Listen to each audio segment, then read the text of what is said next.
دین غالب نہیں ہے اور آپ خود 50%، 60%، 70%، 90% کافر ہیں، اس لیے کہ اس ماحول کا جز ہے، اس میں کفر کا نظام ہے۔ تو مسئلہ کچھ اور ہے۔ اچھا کھائیں، اچھا پہنیں، نوافل ہے، نوافل پر نوافل ہے، جتنی ترقی کیجئے، دنیا میں کرنا چاہیں دنیا میں کیجئے، روحانی ترقی کرنا چاہیں روحانی ترقی کیجئے، سارے میدان کھلے، علم میں، پروفیشن میں، کسی خاص فن میں ترقی کرنا چاہے کیجئے۔ دین غالب نہیں ہے اور آپ خود 50%، 60%، 70%، 90% کافر ہیں، اس لیے کہ اس ماحول کا جز ہے، اس میں کفر کا نظام ہے۔ تو پہلا کام تو اپنے آپ کو اس کفر سے نجات دلانا ہوگا، پھر نماز بھی اسی کے لیے ہے۔ وَاسْتَعِینُوا بِالصَّبْرِ وَالصَّلَاةِ، مدد حاصل کرو نماز سے۔ کس کام کے لیے مدد حاصل کرو؟ The mission to make the deen of Allah supreme and aqim الدین۔ نماز اس کے لیے سبسروینٹ ہے، اس کے لیے مدد ہے۔ روزہ اسی کے لیے جنگ کرنے کی صلاحیت پیدا کرنے کے لیے ہے۔ دین مذہب بنتا چلا گیا، سارا ایمفیسس نماز، روزے، حج، عبادت پر ہو گیا، دین کا تصور ہی ختم۔ اور پھر ہم میں سے جو لوگ غلام رہے وہ تو اتنے خوگر ہو گئے کہ ملا کو جو ہے ہند میں سجدے کی اجازت ناداں یہ سمجھتا ہے کہ اسلام ہے آزاد۔ بہت بڑے عالم دین نے کہا تھا یہ کہ ہمیں کوئی ایسا کام نہیں کرنا چاہیے جو ہماری حکمرانوں کو، انگریزوں کو پریشانی کا موجب بن جائے، اس لیے کہ انہوں نے ہمیں مذہبی آزادی دی ہوئی ہے۔ ہمارے نماز پڑھنے پہ کوئی قدغن نہیں ہے، ہمارے روزہ رکھنے پہ قدغن نہیں ہے، حج کرنے پہ قدغن نہیں ہے، لہذا we should be loyal to them۔ ملا کو جو ہے ہند میں سجدے کی اجازت ناداں یہ سمجھتا ہے کہ اسلام ہے آزاد۔ یہ کانسیپٹ اتنے پختہ ہو چکے ہیں، اتنے پختہ ہو چکے ہیں۔ ریچولزم، رسومات، رہ گئی رسم اذاں روح بلالی نہ رہی، فلسفہ رہ گیا تلقین غزالی نہ رہی، نماز و روزہ و قربانی و حج یہ سب باقی ہیں، تو باقی نہیں۔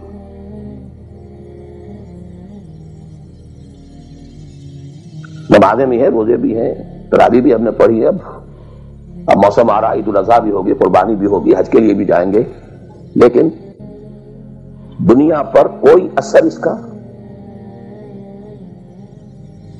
30 لاکھ آدمی حج کر کے آئیں گے، معاشرے پر کوئی زیرو کے برابر بھی کوئی اثر ہے؟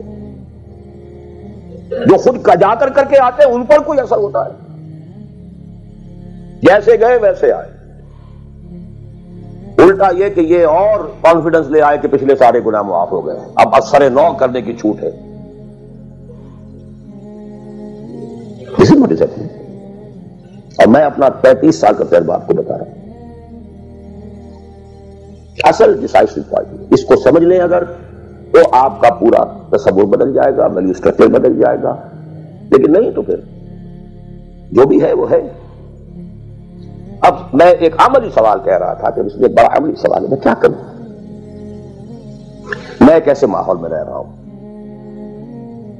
جس میں اللہ کا دین غالب نہیں ہے۔ میں نماز پڑھ رہا ہوں، روزہ رکھ رہا ہوں، میں شراب نہیں پیتا، میں سور نہیں کھاتا،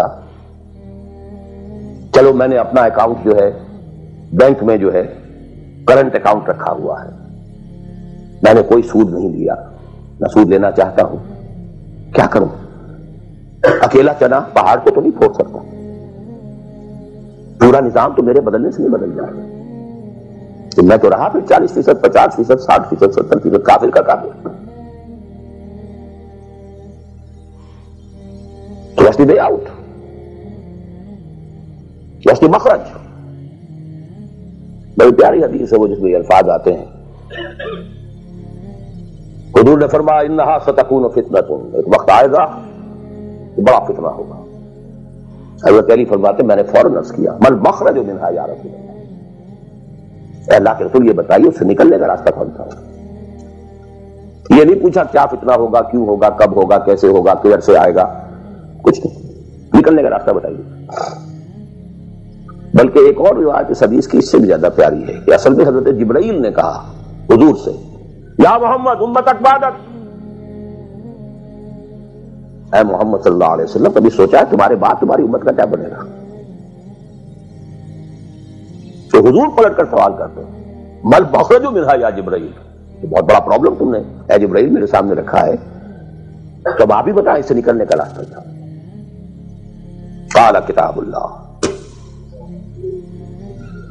وہ پوری حدیث پھر وہی ہے، کتاب اللہ فیہ خبر ما قبلکم ونبأ ما بعدکم وحکم ما بینکم وہو الذکر الحکیم وہو الصراط المستقیم وہو حبل اللہ المتین۔ اس کا مخرج کیا ہے؟ یہ ہے اصل میں میرے اور اگر تو یہ بات سمجھ میں آ گئی، اس کے لیے تصور سمجھ لیجئے ہمارے دین میں کفارے کا ایک تصور ہے۔ آپ نے روزہ توڑ دیا وہ تو ٹوٹ گیا، کیا کروں؟ جڑ تو نہیں سکتا، کب اشکوں سے جڑ سکتا ہے؟ جو ٹوٹ گیا سو ٹوٹ گیا۔ روتی ہو کہ شیشہ جام کے بل، جو ٹوٹ گیا سو ٹوٹ گیا۔ تم ناحق ٹکڑے چن چن کر دامن میں چھپائے بیٹھے ہو، شیشوں کا مسیحا کوئی نہیں، کیا آس لگائے بیٹھے، وہ تو ٹوٹ گیا، لیکن اس کا کفارہ جو دیا، یہ کفارہ ہے۔